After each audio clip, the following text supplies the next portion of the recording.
So I've just lined a baking tray with some greaseproof paper, and then I'm going to put my salmon fillets and my hake fillets onto that. Now I've got my salmon, my hake from Amity fish. They gifted it to me, delivered straight to your door, and the quality is just absolutely unreal. So I'm going to put that out, add the hake fillets, and then season it with salt. So season the fish with salt, stick it in the preheated oven at 200, and I'm going to cook it for probably about 12 to 14 minutes. Bear in mind we're cooking it in a hot broth, so we flake it up, it will continue to cook through slightly, so don't overcook it. First thing we're going to do is prep with ginger, so I'm just going to chop this up, peel it, chop it up, and then just chop it up finely. If you're using fresh garlic, just do the same. I'm using pureed garlic for quickness. You can also use pureed ginger, and that way you won't have the kind of wee chunks of ginger, but you speak to Sonia of World of Hungerlust, fresh is best. And normally I would say that, but sometimes when I come home, really shit day at work, well, she'd still probably kick me because the effort required in it isn't very much.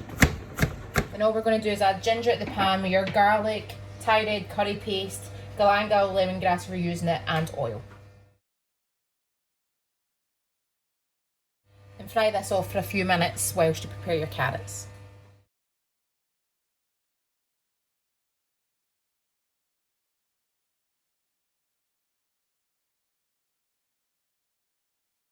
After that's been frying off a few minutes, add in half the pack of mangetout and then also your carrots. I'm going to cook them for about 3 to 5 minutes, allow them to start to soften down.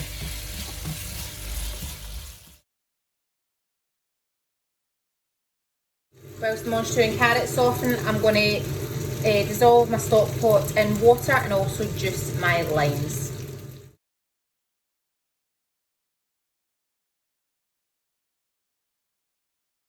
Once you've been cooking this for about 5 minutes, add in your dissolved chicken stock pot and your 2 tablespoons sugar. The reason I do your sugar first is because I've still got a dry spoon then, whereas we don't want the sugar sticking to a wet spoon once you do your fish sauce, etc. Give it a wee stir. You're then going to add in your 3 tablespoons of lime juice and 3 tablespoons of fish sauce. So 1, 2, 3.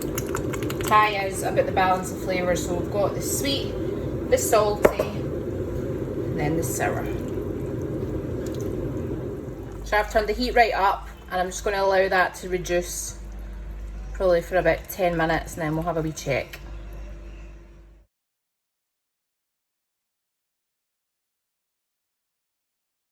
That's been reducing for about 10 minutes. I am going to add in the coconut milk. Now be careful because obviously you break the cream top and then the liquid comes spurting out. See, I say it and it still fucking happens. God damn it. Anyway, put both your tins of coconut milk in. So we're going to stir all that in, keep that on a high heat and start to reduce. So what we're looking for, as it starts to reduce, the flavours will intensify, and when you keep tasting and when we're at a point that you're happy with it, I'll tell you obviously what I take it to, but depending on your flavour, you might want it less strong and therefore a wee bit more brothy, or you might want to take it further and really get a punch in the face with those flavours. Just don't take it too far, otherwise you're going to need to add more coconut milk. Once you start to reduce that, I've got these noodles now. I use these Japanese wheat udon noodles that I get from Sainsbury's. Different from the whatever dragon one you call them, just because I find them quite gelatinous.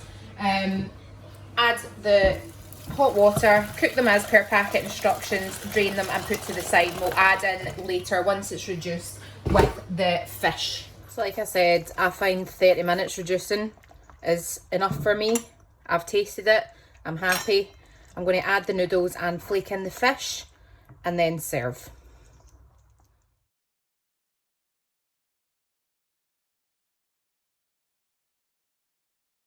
Or you could do what I'm going to do. I think I'm going to get my bowl, put what noodles I want at the bottom, and then top it up with the broth and fish mixture.